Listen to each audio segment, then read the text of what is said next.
Hello everyone, episode 20, season 3, Green Effect podcast. Let's go. We have one topic and one topic only today. Tiffyboy and his cast of characters released their financial system review for 2023. This one is really important because it's 1 year after all hell broke loose with rates going up and variable rate mortgages changing and housing market whatever was going on there. Okay, so I basically break down it's a long report. So I really wanted to get into the interest rate and household debt, a conversation that he had and in the comments he made, and kind of break it down a little bit for everybody. Okay, anyway, without further ado, let's get at it. Welcome to the Green Effect Podcast. Finance, life, business, and everything in between. And now, your host, Stephen Green. Hello, everybody. Welcome to Season 3, Episode 20. Green Effect Podcast is on the air. Hope you all had an awesome long weekend. We're recording this just after the end of May 2-4, as we affectionately call it, here north of the border. All right, so this episode has one topic and one topic only.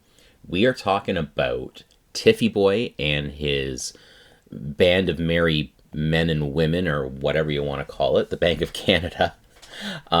They had their financial system review. So every year, Bank of Canada comes out and does a bit of a report on what the financial state of the union is, for lack of a better term. Now, usually it's pretty uneventful, but obviously this year it's very eventful because of all the turbulence that we've been seeing in the economy the last 12 months. And really, May 2023 really marks the first full year of the turbulence really going up and down. I mean, rates started to increase last February, March, but this is when the effect really began. So we're a good solid 12 months into this. And so this report became really, really critical. So let's just talk about what he spoke about. And I want to throw my own 2 cents into this because I think there were some highlights, and I'm really going to focus on a summary of what he spoke about. And if you follow me on social media, if you don't, I think every handle is SG Mortgage Advice. So SG is in my initial, Stephen Green, Mortgage Advice. I'm going to post just a summary video that was actually posted by another mortgage agent. And it was awesome. It was about a minute and a half long, but it really, it addresses everything that Tiffyboy really put out for this financial system review. Okay, so let's get right into it. So as a mortgage agent, I am asked time after time, like your kids asking, are we there yet on a car ride? What are rates going to do? Are we going up? Are we going down? Are we going sideways? Are we going to be interest-free mortgages pretty soon? So the one thing that Tiffyboy mentioned is we have to expect that right now we're in a transition time, okay? We're transitioning away from these insanely low rates that we've enjoyed for the last decade, really, okay, into more of a period of time. I'm going to say, he didn't say this, but I'm going to say this, more normalized, okay, with interest rates. Not interest rates that were at the levels they were the last few years due to a financial global pandemic on a grand scale that we've never seen in the modern era.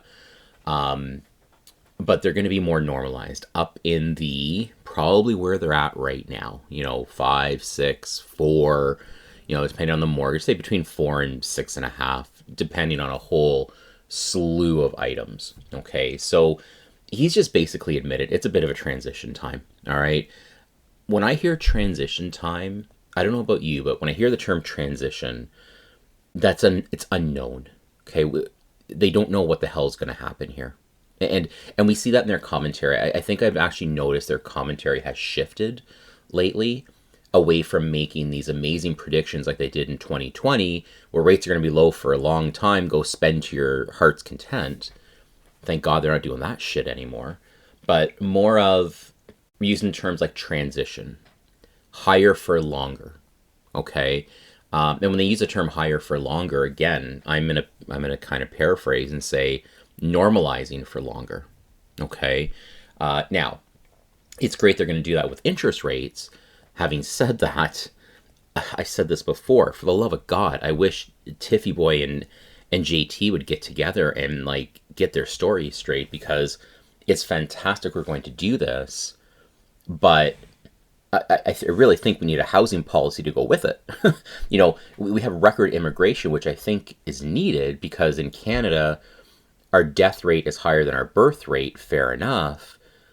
But folks, I've said this before, we got nowhere to put these people, okay? We got nowhere to put people who are here already, okay? I see first-time home buyers struggling to buy in a first-time home buyer market where houses have increased tenfold and their incomes have increased 1.5 fold, if that's the right term. So I don't know where we're going to put all these people, like Canadians, immigrants, permanent residents. We're at a room at the inn, so we can keep rates for higher for longer. That's cool. I get that. But did you talk to JT? Because he's going a different direction here, right? He's bringing in more people. This is why rents are through the roof. Like, when we talk about inflation, and I'm going off into a bit of a tangent here because they are all completely connected. When we talk about inflation and shelter costs going up, well, we're kind of doing it to, well, not we, my bad. You guys are doing it to yourselves because you're raising, hopefully not for a while, but you're raising the prime rate, and you have exponentially over the last year, and rents are going up. Well, what the hell do you think's going to happen? I use the analogy. It's like a person hitting their head against a brick wall, and they're like, my head hurts, but I don't know why, as they're hitting their head against a brick wall. Like, what are you thinking? Anyway, these are things that, it's like when you have doctor specialists that don't talk to each other. Like, seriously, Tiff, JT, talk, man. Figure something out here. And I know you guys are separate, but, like, seriously, get together and come up with a bit of a game plan here.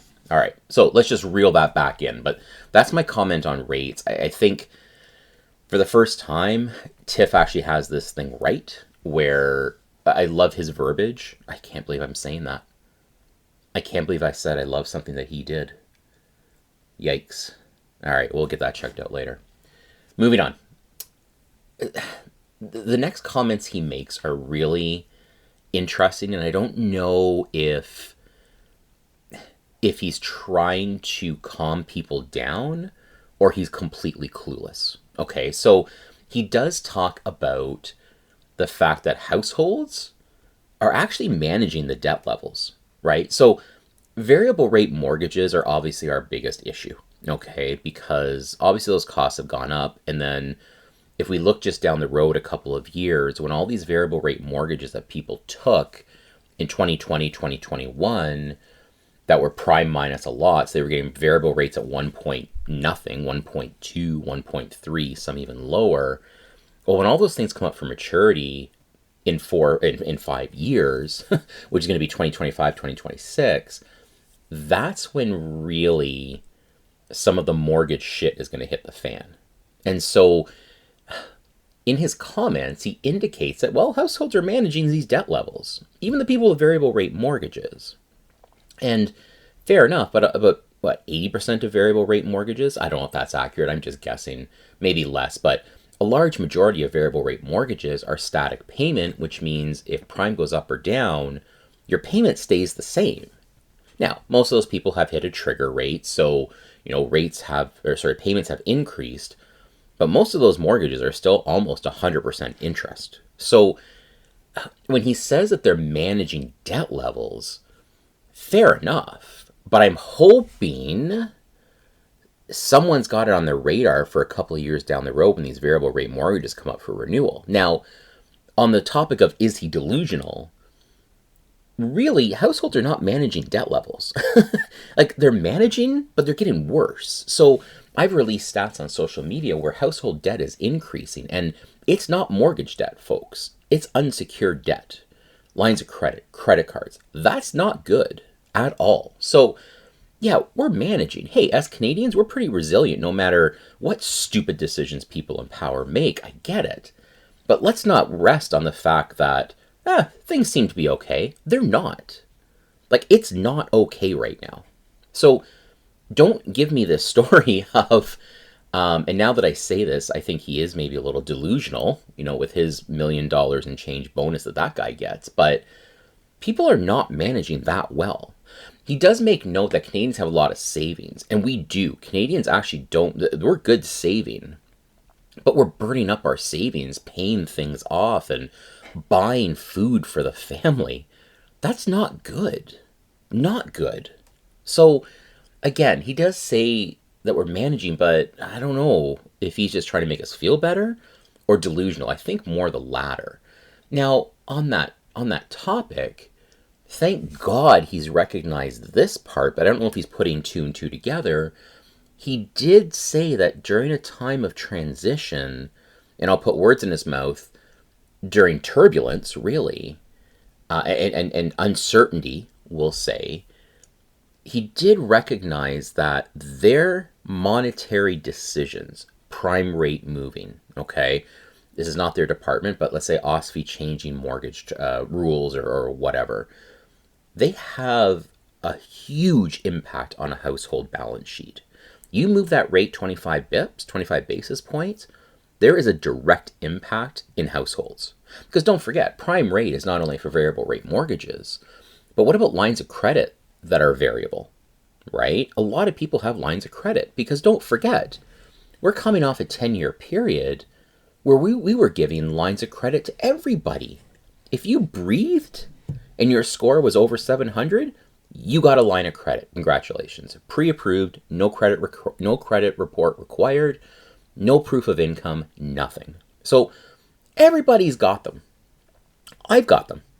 Like my wife, who unfortunately due to health reasons is not working right now, she got pre-approved for a line of credit a few years ago. Wasn't working.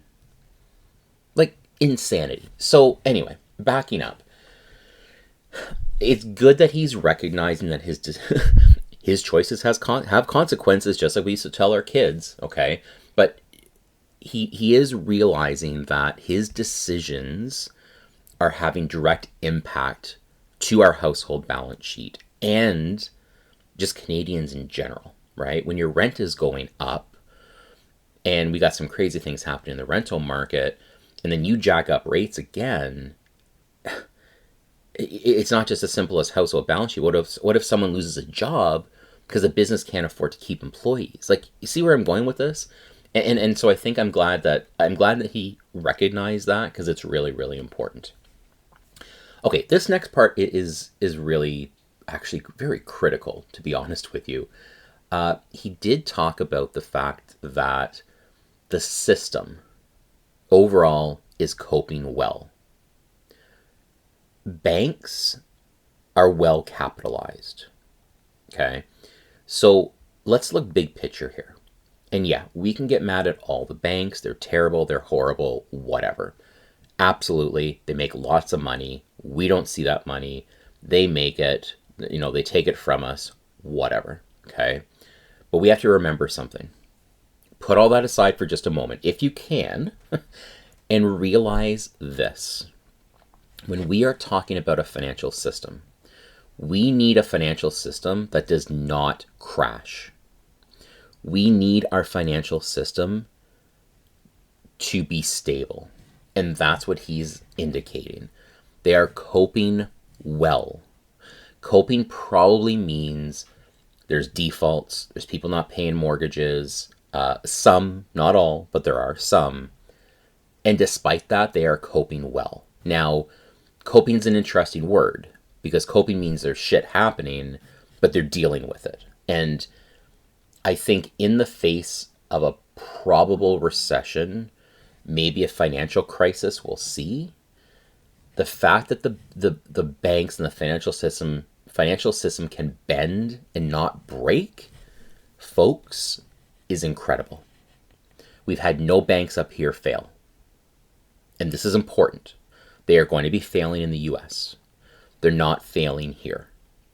We went through a pandemic and our bank system did not fail. Okay, so regardless of what we think, yes, banks suck, I get it. However, if they're not failing, we've got stability, and believe me, we want stability in the banking financial sector.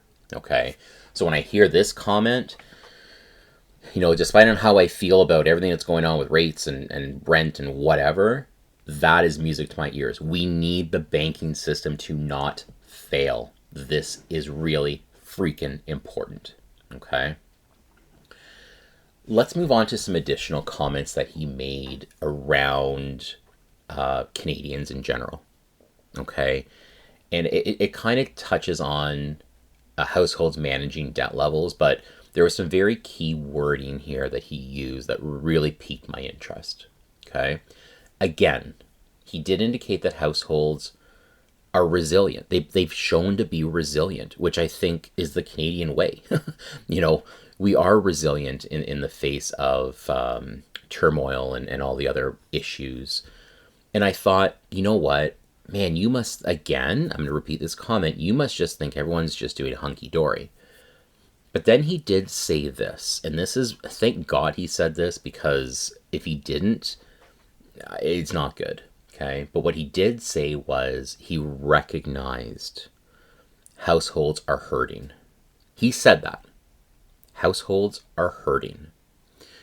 So I still think he probably looks at this through rose-colored glasses a little bit, and as a country as a whole, which I understand, but I'm very happy that he recognized in comments, public comments, that households are hurting.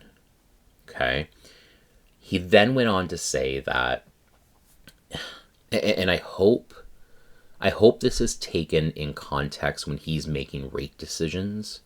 If he truly understands that Canadian households are hurting, he did indicate that Canadians have a very strong history of repaying debt. And he's right. Delinquencies are not high. They never have been. We are debt-loving Canucks. All right? We love our debt. However, I hope he's not taking any sort of confidence in that thought that would lead him to push things further and really push Canadians to the brink. Yes, we repay our debt. 100% we do. Okay?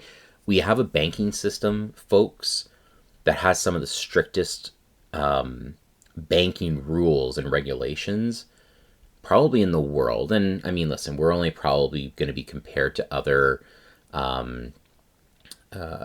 countries like us, like in the G7, the G countries, basically, right? We're not going to compare ourselves to a company a country that's struggling financially. Okay, but we have some pretty strict rules here. We have a stress test, which nobody likes, but you know what?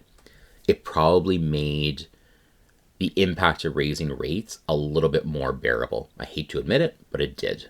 Okay, so with us having all these guidelines in place, I think that, yes, we have a history of repaying debt for sure, but we need to make sure, and he has to make sure, that it's not a free-for-all. Because we've got a history of doing it, we're just going to do it. We're not overloading like when we lift weights. Hey, if you can only do 90, let's push at 100, and you can do less reps. That's not how this works, okay? So I'm glad he recognized it, but I also hope he's not taking that as the okay to go ahead and raise rates significantly again, because people ain't doing well. If I can summarize it that way, people ain't doing well right now. Okay. So overall, I mean, his comments are things are reasonably okay, right? They're monitoring things. Comments before this report did indicate that they are monitoring things for interest rates. Okay. And if there's signs of problems, they're going to react if they have to bring down inflation. If inflation gets sticky, we could have a problem. Okay. So that's the summary of Tiffyboy and his cast of, it was a cast of merry men and women on the Bank of Canada. That's pretty much what they're seeing. Hopefully my commentary kind of helps a little bit understand where he's coming from, what I've seen, where I've seen rates go, etc. Okay. Any questions, reach out, post it in the comments, like, follow, 5 stars, love me, like me, want me, whatever. And until next time, we'll talk to you soon. Thank you for listening to the Green Effect Podcast. Subscribe to this podcast on iTunes or Google Play so you catch the next episode. And don't forget to leave a review. Much appreciated.